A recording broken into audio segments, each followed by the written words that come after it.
حضور صلی اللہ علیہ وآلہ وسلم کی احادیث کی روشنی میں وقت کئی نشانیاں پوری کر کے اب دجال کے خروج کی طرف تیزی سے رواں ہے۔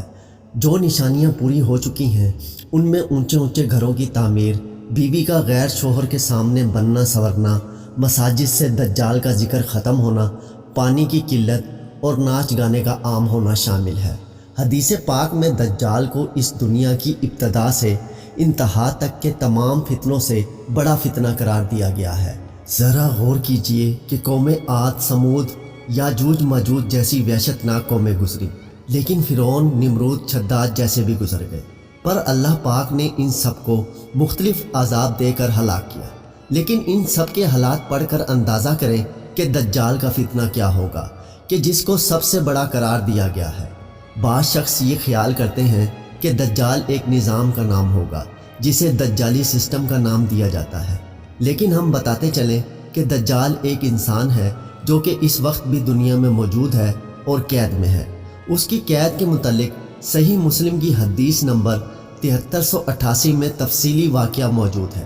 رسول محترم حضرت محمد صلی اللہ علیہ وآلہ وسلم ہر نماز کے بعد دجال کے فتنے سے اللہ کی پناہ مانگتے تھے تاکہ امت کو اس طرف رغبت ہو کہ وہ بھی دجال کے فتنے سے اللہ کی پناہ مانگتے رہیں۔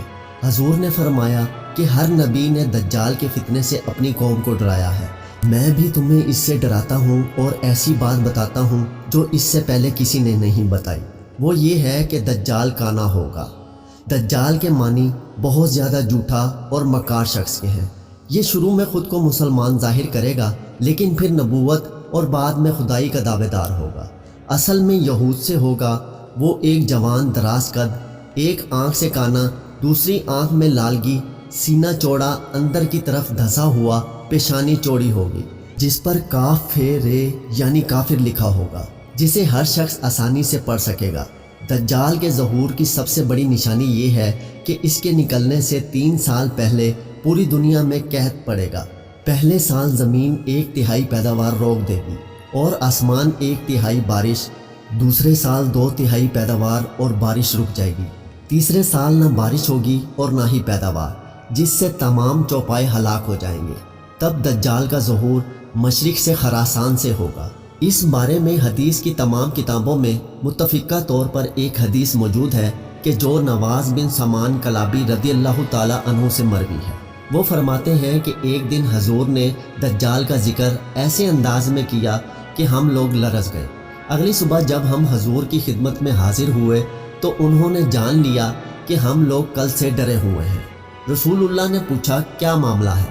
ہم نے عرض کیا یا رسول اللہ، کل آپ نے دجال کے فتنے کی سنگینی کو بیان فرمایا تھا، جس سے ہمیں گمان ہونے لگا ہے کہ وہ ہمارے قریب ہی کھجوروں کے باغ میں ہے۔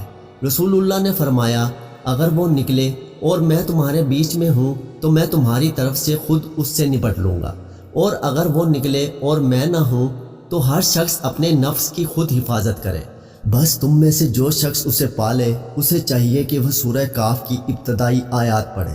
وہ شام اور عراق کے درمیان سے نکلے گا اور دائیں بائیں فساد پھیلائے گا۔ اللہ کے بندوں، ثابت قدم رہنا۔ ہم نے عرض کیا اللہ کے رسول، روئے زمین پر ٹھہرنے کی اس کی مدت کیا ہوگی؟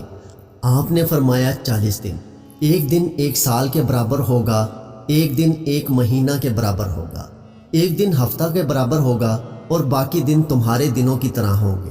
ہم نے عرض کیا یا رسول اللہ بتائیے، وہ ایک دن جو 1 سال کے برابر ہوگا، کیا اس میں ایک دن کی نماز کافی ہوگی؟ آپ نے فرمایا نہیں، بلکہ اس کا اندازہ کر کے پڑھنا۔ ہم نے عرض کیا اللہ کے رسول، زمین میں وہ کتنی تیزی سے اپنا کام کرے گا؟ تو آپ نے فرمایا اس بارش کی طرح جس کے پیچھے ہوا لگی ہوتی ہے، اور وہ بارش کو نہایت تیزی سے پورے علاقے میں پھیلا دیتی ہے۔ وہ کچھ لوگوں کے پاس آئے گا، انہیں دعوت دے گا تو اس کو جھٹلائیں گے اور اس کی بات رد کریں گے، لہٰذا وہ ان کے پاس سے چلا جائے گا، مگر اس کے پیچھے پیچھے ان انکار کرنے والوں کے مال بھی چلے جائیں گے۔ ان کا حال یہ ہوگا کہ ان کے پاس کچھ بھی نہیں رہے گا۔ پھر وہ کچھ دوسرے لوگوں کے پاس جائے گا، انہیں دعوت دے گا، وہ اس کی دعوت قبول کریں گے اور اس کی تصدیق کریں گے، تب وہ آسمان کی طرف سے بارش برسانے کا حکم دے گا۔ آسمان بارش برسائے گا اور زمین کو غلہ اگلنے کا حکم دے گا۔ تو زمین گلا اگلے گی۔ اس کے چرنے والے جانور شام کو جب چراگاہ سے واپس آئیں گے تو ان کے کوہان پہلے سے کہیں زیادہ لمبے ہوں گے، ان کی کوکھیں زیادہ کشادہ ہوں گی اور ان کے تھن کامل طور پر دودھ سے بھرے ہوں گے۔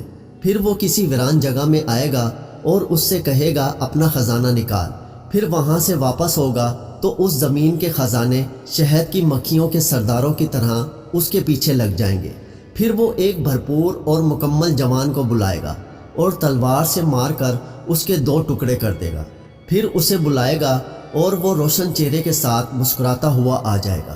پس دجال اسی حالت میں ہوگا کہ اسی دوران عیسیٰ بن مریم علیہ السلام دمشق کی مشرق جانب سفید مینار پر زرد کپڑوں میں ملبوس 2 فرشتوں کے بازوؤں پر ہاتھ رکھے ہوئے اتریں گے۔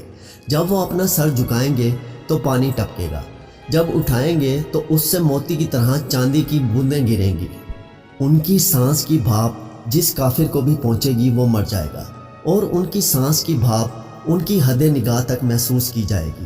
وہ دجال کو ڈھونڈیں گے یہاں تک کہ اسے باب لد کے پاس پالیں گے اور اسے قتل کر دیں گے۔ دجال کے ظہور کے فوراً بعد 70,000 یہودی اصفہان میں اس راہداری میں آ جائیں گے اور اس سے بہت سے مسلمان بھی گمراہ ہوں گے، سوائے چند مومن مردوں اور مومن عورتوں کے۔ اسی طرح کہا گیا ہے کہ مردوں کی بنسبت عورتیں اس کی زیادہ تابع دار ہوں گی، کیونکہ وہ بہت جلد کسی بات سے متاثر ہو جاتی ہیں۔ مسند احمد کی روایت ہے کہ دجال کی طرف نکلنے والوں میں اکثریت عورتوں کی ہوگی، یہاں تک کہ ایک آدمی اپنی ماں، بہن، بیٹی اور پھپھی کو رسی میں باندھ دے گا کہ کہیں وہ دجال کے پاس نہ چلی جائیں۔ دجال نامرد ہوگا لیکن بہت سی عورتیں اس سے ہم بستر ہوں گی کہ اس سے بچے کو پیدا کریں، لیکن ایسا نہ ہو پائے گا۔ ان عورتوں میں زیادہ تعداد ان کی ہوگی جو بالوں کا جوڑا بنا کر سر کے اوپر باندھتی ہیں، لیکن پھر بھی دجال بے اولاد رہے گا۔ وہ ہر ملک میں داخل ہوگا اور لوگوں کو اپنے فتنے سے آگاہ اور گمراہ کرے گا، سوائے مکہ اور مدینہ کے، کیونکہ فرشتے اس کی نگہبانی پر مامور ہوں گے۔ وہ اپنے ماننے والوں کو جنت کے مزے دلوائے گا، جبکہ نہ ماننے والوں کو آگ میں جلائے گا، لیکن اس کی جنت اصل میں جہنم ہوگی اور جہنم اصل میں جنت ہوگی۔ اب اندازہ کریں دوستوں کہ ہم آج کس طرح شیطان کے پیچھے لگ کر جھوٹ، کینہ، شراب نوشی، زنا کاری میں ملوث ہیں، تو سوچیں کہ دجال کے ظہور کے بعد ہمارے ایمان کا کیا حال ہوگا۔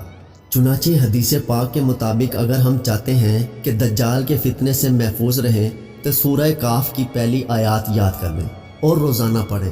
انشاءاللہ اللہ پاک نہ صرف دجال بلکہ دنیا کے ہر فتنے سے ہماری حفاظت فرمائے گا۔ اللہ پاک ہم سب کو اپنی حفظ و امان میں رکھے، آمین۔